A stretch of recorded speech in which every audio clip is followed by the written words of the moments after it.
কৃষ্ণ ভক্তি এক ধন, আর কৃষ্ণ প্রেম আর এক ধন। এই তিনটাই ধন বলেছে। সেখানে সম্বন্ধ কার সঙ্গে? সম্বন্ধ শ্লোক।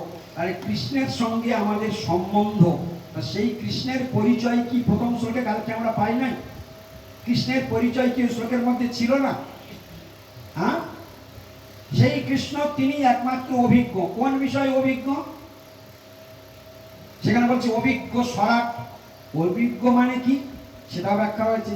স্বরাট মানে কি সেটাও ব্যাখ্যা হয়েছে। স্বরাট মানে কি? স্বাধীন। স্বাধীন। অভিজ্ঞ মানে কি? জগতের সমস্ত জ্ঞান। অভিজ্ঞ বলতে কাকে বোঝায়? কি বিষয়ে তিনি অভিজ্ঞ? হ্যাঁ, সর্ব বিষয়ে। কোন বিষয়টার উপরে সর্বজ্ঞ? সৃষ্টি, স্থিতি, প্রলয়। এই বিষয়ে তিনি অভিজ্ঞ। কিরকম অভিজ্ঞ? অন্যায় এবং ব্যতিরেক, নেগেটিভ এবং পজিটিভ দুই বিষয়ে তিনি সম্পূর্ণত অভিজ্ঞ। এবং সেই জ্ঞানটাকে তিনি ব্রহ্মা হৃদয়ে কেন প্রকাশ করলেন? তিনি ব্রহ্মা হৃদয় আজি কপায়ক। গতকালের পুনরালোচনাগুলো ফের আরেকবার করে জাগিয়ে দিচ্ছি যদি মাথায়। তিনি কেন ব্রহ্মার হৃদয় সেই সৃষ্টির জ্ঞানের কথা প্রকাশ করছেন? কারণ তিনি সিদ্ধান্ত নিয়েছিলেন ব্রহ্মার দ্বারাই আমি সৃষ্টি কার্য করাবো। তাই তিনি নাভিকমল থেকে ব্রহ্মার জন্ম। সব তারা। তাহলে ব্রহ্মার জন্ম নাভিকমল থেকে কে দিয়েছেন? আবার সেই ব্রহ্মাকে সৃষ্টি কার্য কে শেখাচ্ছেন? তাহলে তিনি জন্ম দিচ্ছেন, তিনি শেখাচ্ছেন।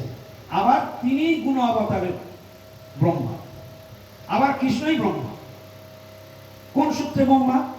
ভগবান। কোন সূত্রে ব্রহ্মা? ভগবান। অনেক সময় ভাগবতে দেখবেন শিবকে ভগবান বলে উল্লেখ করা হয়েছে, ব্রহ্মাকে ভগবান বলে উল্লেখ করা হয়েছে। কোথাও কোথাও কোথাও কোথাও মহান মহান মুনি ঋষিদেরকেও ভগবান বলে উল্লেখ করা হয়েছে। যেমন মৈত্র মুনিকে ভগবান বলে উল্লেখ করা হয়েছে। কোথায়? শ্লোকটা শুনেছিলেন? সুখায় কর্মাণি করতি লোক, হ্যাঁ, ন তৈ সুখম বা অন্যৎ উপরমম বা বিন্দেত ভূয়স্তত এব দুঃখম যদত্র যুক্তম ভগবান বদেন। ভগবান বলে উল্লেখ করেনি। কাকে ভগবান বললো? মৈত্র মুনিকে ভগবান বলে উল্লেখ করলেন কে? ভক্তশ্রেষ্ঠ বিদুরজি, তিনি ভগবান বলে। এখানে ভগবান শব্দের অর্থ কি? ওই ষড়ৈশ্বর্যপূর্ণ ভগবান। ভগবান কাকে বলা হয়?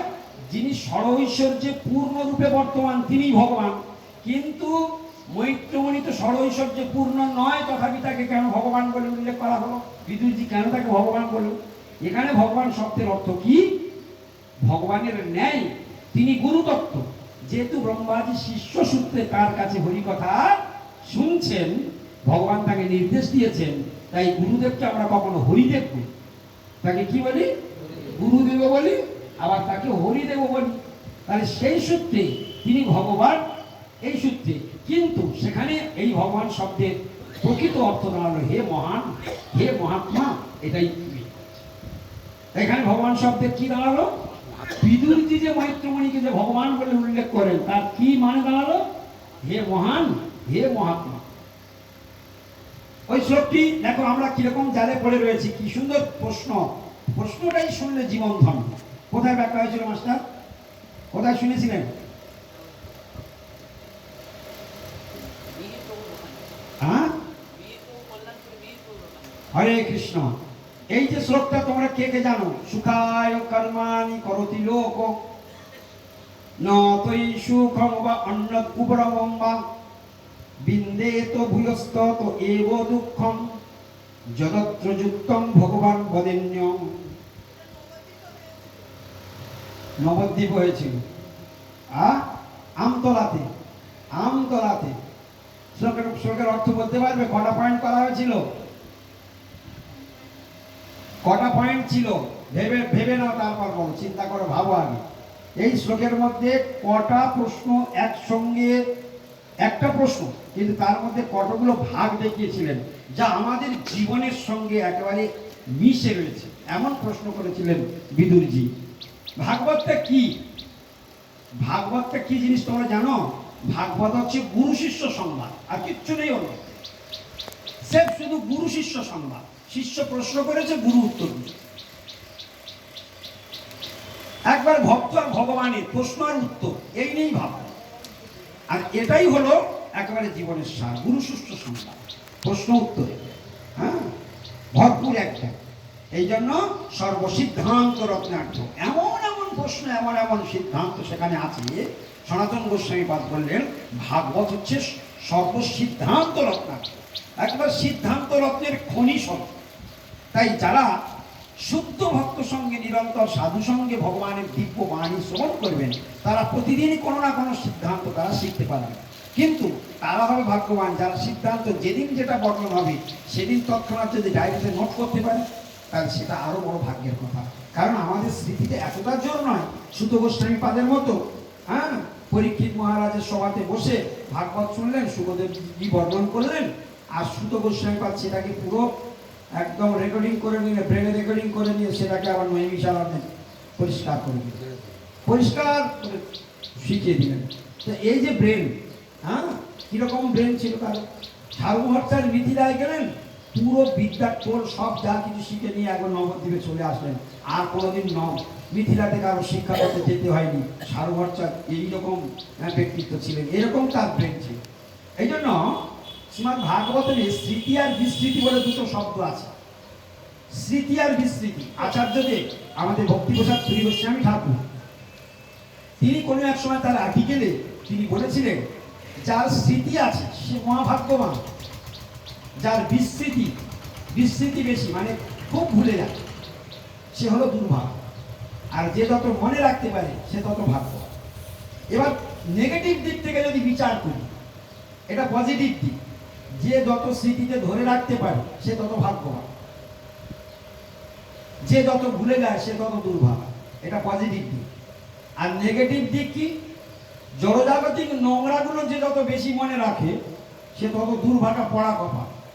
আর জড়জাগতিক বস্তু পূর্বের স্মৃতি যত, পিছনের বস্তু যত ভুলে যায় সে তত ভাগ্যবান। কি বোঝা গেল কিছু? মাথায় ঢোকেনি কথাগুলো। হ্যাঁ, পারমার্থিক জগতের জড়জাগতিক জ্ঞান, সংসারে 30 বছর আগে যে ঘটনা ঘটেছে সেটা আজও মনে পড়লে আজও হৃদয়টা জ্বলে ওঠে। তাহলে আমি সারা 30 বছর ধরে যেটা ভাবছি সেটা আমাকে কষ্ট দিচ্ছে না আনন্দ দিচ্ছে? তাহলে ওটা যদি আমি ভুলে যাই তাহলে আমার কষ্ট আর হবে? ভালো করে বুঝে থাকি, আমি যদি ভুলে যাই তাহলে আমার কষ্ট আর নেই। তাহলে ভুলতে পারছি না মানে যন্ত্রণাটা কে পাচ্ছে? আমি পাচ্ছি। তাহলে ওই স্মৃতিটাই আমার কাল হয়ে গেল, আমি জড়জাগতিক স্মৃতিটাকে বহন করে যাচ্ছি, যে স্মৃতি বহন করবার জন্য। এই জন্য ভগবান বললেন, কৃষ্ণ গীতাতে ভগবান বলছেন, শুনে নাও, গৌর প্রেমানন্দ কৃষ্ণ ভগবান বললেন, মত্ত স্মৃতির জ্ঞানম অপহরঞ্চ, কৃষ্ণের ভাষা, মত্ত স্মৃতির জ্ঞানম অপহরঞ্চ। স্মৃতি এবং বিস্মৃতি দুটোই আমার দেওয়া সম্পদ।